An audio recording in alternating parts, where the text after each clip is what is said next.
Hello and welcome to Sunday Politics. With all eyes on the general election campaign, Stormont's budget concerns have moved to the back burner, but the departing health minister made clear his fears for a system already under huge pressure. We'll hear what two health leaders make of the proposed way forward for the system here. The Westminster campaign is now in full flow. We'll get the very latest from London. And with me throughout to offer his insights into those and stories and more, seasoned political observer Mark Davenport.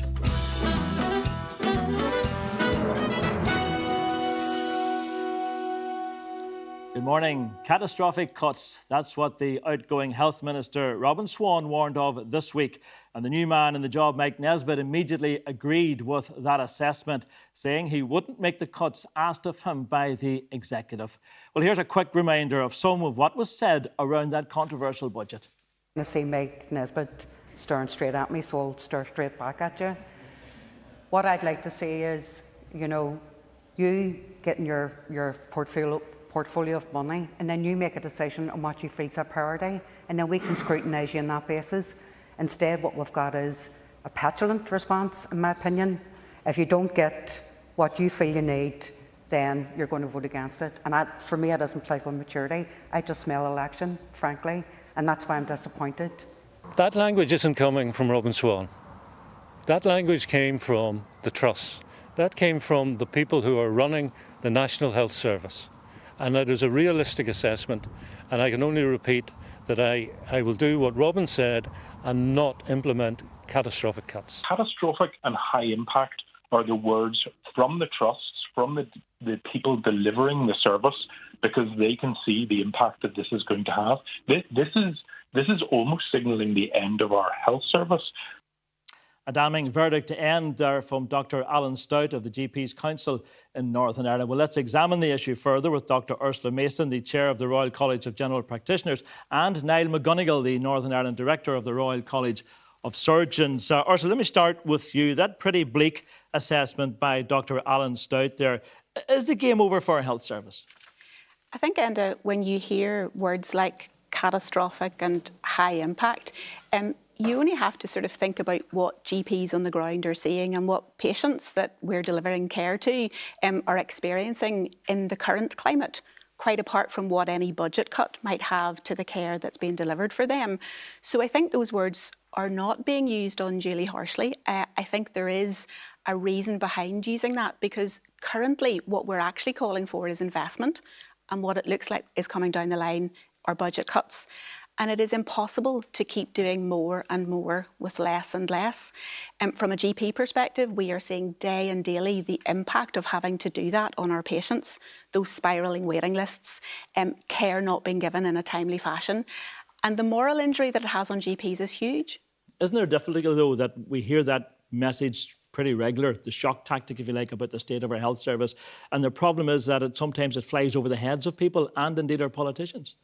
I mean, absolutely, and that is the real worry. But shock tactics are there for a reason, and it's not shocking. It's actually heartbreaking when you're a GP sitting eye to eye across the table with a patient who you know has cancer deep down, and they're on a red flag waiting list for months rather than days. And there's nothing that you can do except say to them, do you have private insurance? Can you pay? Can your family pay? People are paying with their livelihoods or they're paying with their lives in the current climate. That has to change. So it isn't shock tactics, it's the reality of what's happening on the ground with our patients in our society and across our communities. And the health minister, the outgoing health minister, of course, painted that picture for us this week in a letter to the health committee. This is some of what he talked about if he has to go ahead with the cuts. Asked of him 400 fewer acute beds, 1,200 post-close across the trust, 500 fewer care home beds, and over 1 million fewer hours of home domiciliary care. It is a pretty bleak outlook. Niall, does that concur with what you hear from in your role? I think absolutely. We are seeing this throughout the entirety of the health service everywhere, be it in primary care, secondary care, social care. The very prospect of seeing further reductions in staff, it is just appalling. We're looking at around 6,500 vacancies within the health service. Anyway, when we look at those in terms of medical staff, about 6% of those vacancies are with medical staff. That's around 300, and about 50% of those are consultants. It's about 150 consultants. We have massive problems with staffing in the NHS in Northern Ireland anyway. We seem to be wanting to compound that at this stage. But will money alone fix the problems, Niall? Because we know, for instance, from last month, there was a Department of Finance official before a committee at Stormont talking about the baseline funding for health having risen by some £2 million over the course of the past 4 years. So are there not other avenues that need to be explored in terms of the health system here and how efficient it is before you even focus on money entirely? Absolutely. Efficiency, it's something that the NHS does need to look at and has been looking at over periods of time. The issue is, though, that sometimes to introduce those efficiencies actually costs money. One, especially that we could look at recently, was the Get It Right First Time report, the GIRF report into urology services in Northern Ireland. Wanted to streamline how that was going to be delivered through Northern Ireland. Certain trusts would develop certain components of the delivery of that care. But to reimagine that service costs money. No money was offered to do that. There are ways of doing things better and more efficiently, but sometimes that will take time and money. What about for GPs, or Ursula? People will ask out there, could GPs perhaps be working harder in the system? Could there be savings made on that front instead of constantly asking for more and more cash? Well, I think in the context of general practice only receiving 5.4% of the entire health budget, and the fact that we deliver across primary care 95% of all contacts that a person will have within the health service across their lifetime, it is very hard to see how that you could make efficiencies. I mean, the reality is that we are calling for an increased investment. You can't deliver proactive care, you can't deliver care upstream, and you can't actually make a difference to patients' lives and their health and well-being unless you have a strong and effective primary care. We do not have that. 25 contract handbacks speaks to the challenge and the crisis across the last couple of years that general practice has been shouldering. It is impossible to think about making cuts to a general practice budget without making cuts to the service that we deliver, which is already in crisis. Yeah, it's all very well, I suppose some people might say, flagging up their problems, but solutions is really what we're in the business of right now, to try and fix the health service. What solutions are out there to even start to address these problems? I mean, as Niall has said, there are some solutions which have been identified, and transformation of some of the services that need to be delivered to our patients can happen. But they need a degree of pump priming, they need a degree of initial investment. It's almost like an invest to save, because we know that if you can get upstream, we know that if you can deliver good care and you can improve the health and well-being of people, they get sick less. We have a sickness service, not a health service. We now have a new man in charge of the health department here. Mike Nesbitt's taken over, of course, from Robin Swan. What are your thoughts on that? Because whenever Robin Swan took up the position that he held previously, of course, there was many within the health sector said this was good news, this was continuity, this was a man who knew his way around the health service, and there was a genuine welcome for that. He hasn't lasted all that long, and now we're having to deal with a new man. Is that a challenge? I think any time that a minister will change will always be a challenge. I know that at the time when the health minister was appointed, we were very clear and happy that it was great to see Robin Swan back in the post again. But we were clear as a college at that stage that health service is greater than any one person. It's greater than any one minister. So to have a change in a minister over a period of time, which you expect to happen naturally anyway, is, I don't think, a major issue. I assume, that working with somebody within his own department, that Mike Nesbitt will come in, will be very well briefed, will understand where the minister has wanted to go, where the major challenges are as well. But to say, it's one person, the person that's going to solve the problem, I don't think so. Yeah. Moving on to somebody else. The big challenge, of course, is finances, and Mike Nesbitt made it very clear this week that he's of the same thinking as Robin Swan in terms of implementing the cuts that are now laid before him. He's more or less indicated that he's not prepared to do that. Would you like to see somebody like him bust his budget in health to ensure that the money continues to flow? I think it'd be very difficult to be in a position to see that, we already have trusts that are working around £50 million in deficit as it is anyway. There isn't an endless pot of money out there. So if he goes hell for leather and sort of spends money as the want, I don't think that's going to be a good solution either, because I'm sure down the line we will be asked to pay that money back. So we can't, rob Peter to pay Paul at this stage. And in terms of the role that surgeons do, some people say that perhaps they could step up and do a little bit more. They could maybe make themselves more amenable for surgeries in the outlying areas, and Fermanagh, for instance, and other hospitals where we know there's an issue when it comes to recruiting surgeons for those places. Do you feel that at your end that you're doing enough and it's not just over to our politicians to try and sort this out? No, we've been very clear. This is everyone. This is all, shoulders to the wheel to deliver a change in the healthcare service in Northern Ireland. I think surgeons have gone above and beyond time and time and time again. We have an NHS that just goes from one problem to the next. We get up every day. We're against the odds. We deliver a service. We've got to be very careful, though, when we say this as well, because we have had Victoria Atkins, in England saying about moving to longer working days, working weekends and stuff. But we've then got, comments coming out from the King's Fund, the health think tank, Sarah Wilnock there saying, well, actually, we do need to be cautious in these areas because we already have a stressed, burnt out and undervalued workforce. There are only certain limitations to what we can deliver. Ursula, let me ask you about a story in the news today about pharmacies in Northern Ireland saying that they can't cope with the rising cost. They feel that they're operating in a very difficult economic picture right now. We're hearing about, I think it's 18 pharmacies closing over the course of the past 12 months or so. Does that surprise you as somebody obviously who works very closely with them?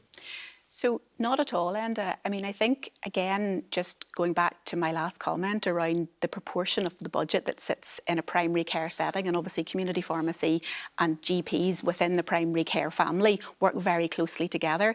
What you're seeing with the pharmacists is mirroring the challenges that we have in terms of running a service in general practice. So 25 contract handbacks in GP, 18 pharmacies closing. You can see the problem. There just isn't the investment in primary care services. Just finally, an interesting thought today from the Tory party as part of their election campaign, suggesting that pharmacies should be allowed to do more treatments, and that in turn would alleviate the pressure on GPs. Is that something that should be looked at here, do you think?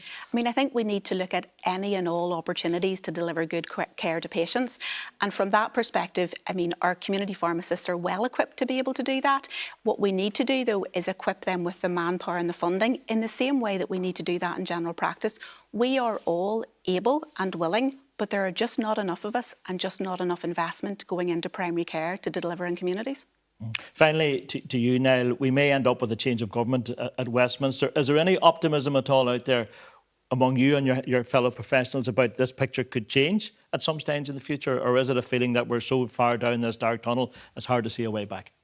I think we just have been working against the odds for so long in the NHS, and particularly in Northern Ireland. We've had 14 years of austerity in the UK. We've had, decades here of sort of underfunding to the NHS within Northern Ireland. I do think we are seeing some of the reductions in the inpatient waiting lists. There are those green shoots. We've got to nurture those. We've got to find a way forward with those.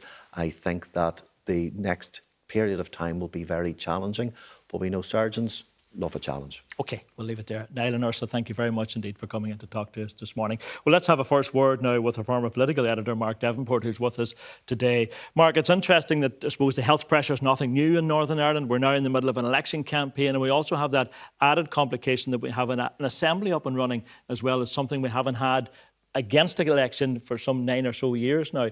Is that a complication, do you think, when it comes to dealing with these pressures, the fact that we have this election looming?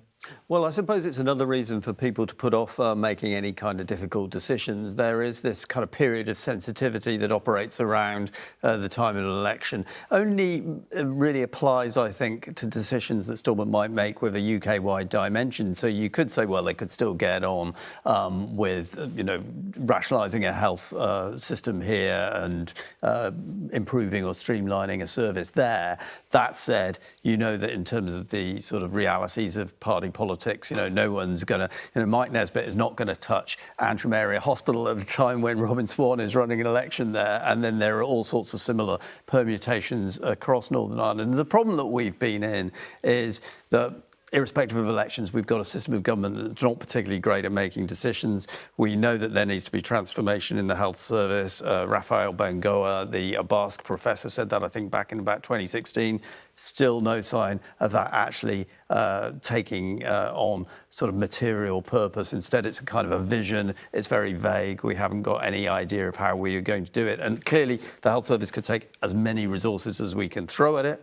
Those resources are tight at the moment, but also it can also take rationalisation because it hasn't been delivering well in comparison to its counterparts elsewhere in the UK, even though they also have not been doing well in terms of resources. And we had that interesting development this week where councillors in Derry and Strabane voted to express concern about the health cuts in the budget, even though it was their colleagues in the Assembly and in the Executive who put that through. So it's more of an example of trying to navigate your way through this in an election campaign. Yeah, normally when Stormont's down, we have all the local politicians blaming London and saying, look, you're not delivering the resources. Instead, we had a kind of a little mini version of that on the floor of the Assembly with the Ulster Unionists blaming Sinn Féin and the DUP and then throwing that back at them.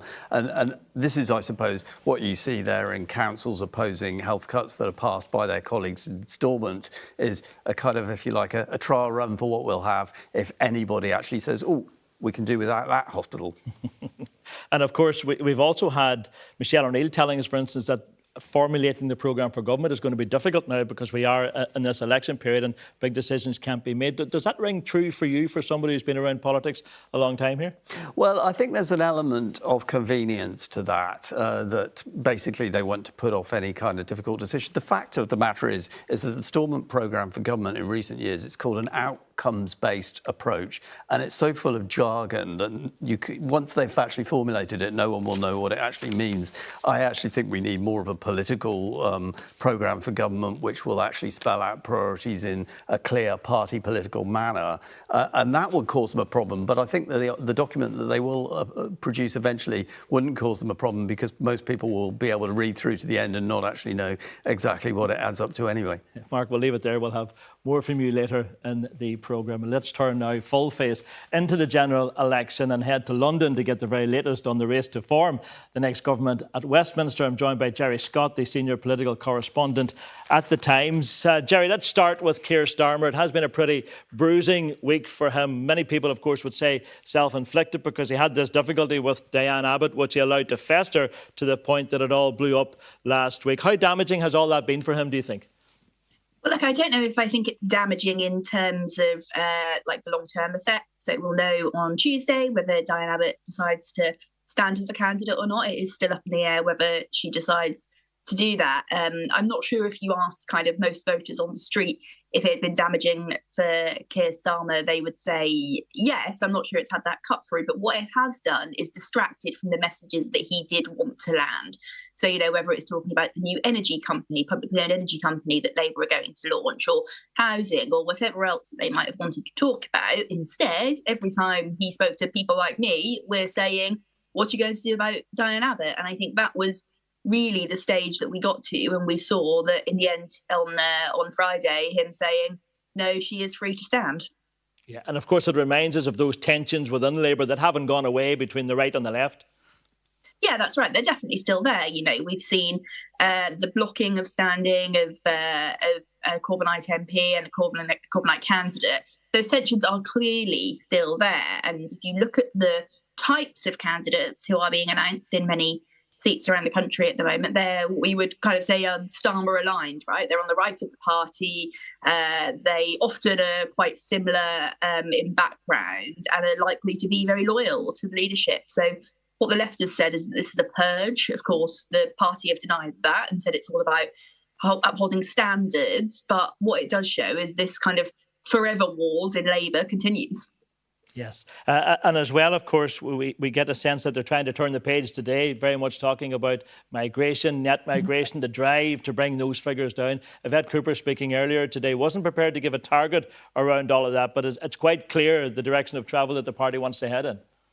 Yeah, it is. And it's a bit of a tax on the Conservative lawn situation. This is traditionally an issue that the Conservatives have been very strong on and Labour have been criticised for. They clearly want to try and take control of that narrative. You are right that they're not putting a number on it. And there is potentially some tricksy play involved here as well, because migration numbers are set to come down in the next few years naturally anyway, which might be why they don't want to put a number on it. But it's clearly an area that they want to get involved in and want to fight the battle on. They don't seem worried about getting into that. So we'll see how many Conservative voters that might convince. Of course, that was a major attack line that they used when Natalie Elphicke, the former Conservative MP, defected. She was very strong on immigration.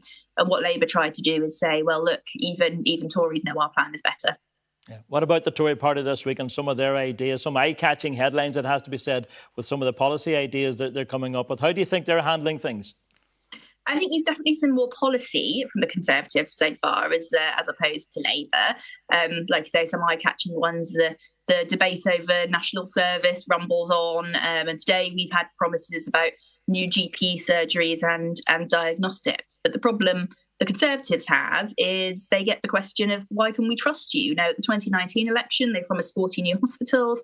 They haven't materialised. We've heard other things about kind of tax and things like that. So they are putting policy out there. The question for them is anyone really listening? Does anyone really believe it? And if you look at the polls, the answer seems to be no. It seems it's going to be impossible for them to try and turn this round. The direction of travel in terms of the result of the election seems to be heading as predicted. I think so. And I think at this stage for the Conservatives, we're looking at damage limitation, really, which is why you're seeing policies that are aimed at their more traditional core vote. So older voters, for example, promises over this triple lock plus with pensions and things like that. What they're trying to do is essentially stop those voters from jumping ship, potentially, rather than, gaining many new ones. So I think we're in a bit of a damage limitation mode there. Yeah, and speaking of jumping ship, of course, we had the Conservative MP Mark Logan this week, obviously originally hails from these parts, making a jump. Many would say, of course, academic, because he's going to be out of a job shortly anyway. Yes, it was actually after he had stood down as an MP, I think. But it is still symbolic, this. I should say it's one of the more amusing resignation letters I've read in my time, and I've read plenty of them. But, what Labour will see this as is essentially more proof that they are the party that will form the next government. And it is damaging for the Tories to see that kind of thing does cut through. And actually, it going back to Natalie Elphicke, that's why the Labour Party didn't feel like it was too damaging to have that fight about quite a hardline right-wing Tory coming over to Labour, because actually the message the public end up hearing is she was a Tory, now she's Labour, she thinks they can win the election. Just finally, Jerry, we must mention the Lib Dems, of course, and this suggestion that they're coming up with to make more Premier League football matches available on free to air. Feels a bit like pie in the sky. It does feel like pie in the sky, and I think what we've kind of seen, especially in the last week from Ed Davey with all his stunts, is that really the battle here for the Lib Dems is getting attention. And I don't say that in a derogatory way. They are a smaller party. They need to do eye-catching things in order to get the attention. What will be fascinating about the Lib Dems is to see if they can keep the Tories out or hold any of those, we call them blue wall seats in the south of England, which would have traditionally been very strongly Conservative held. How the Conservative vote holds up or otherwise there will be a really fascinating story out of election night.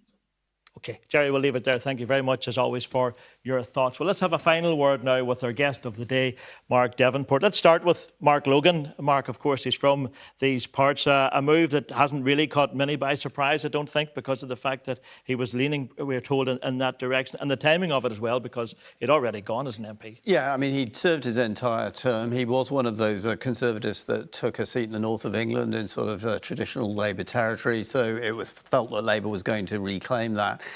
His statement for why he was moving across seemed to be just saying that, well, Labour were going to win. And I think, it was kind of looking I was looking vain for a little bit more principle in relation to this. It'll be interesting to see whether he starts saying that Labour should fight elections here in Northern Ireland, his home turf. I'm not sure what his position is on that. Yeah, let's bring the focus a little bit closer to home. A big week for the DUP and indeed Sinn Féin. Sinn Féin rolled out Pat Cullen as their Fermanagh South Tyrone candidate. What do you make of that? Well, that was a really eye-catching move, because I felt that possibly Sinn Féin's campaign might lack that kind of name recognition. They were obviously losing a number of their long-standing MPs, Francie Malloy, Mickey Brady, also Michelle Gilden, who got herself double-booked in the Euro election.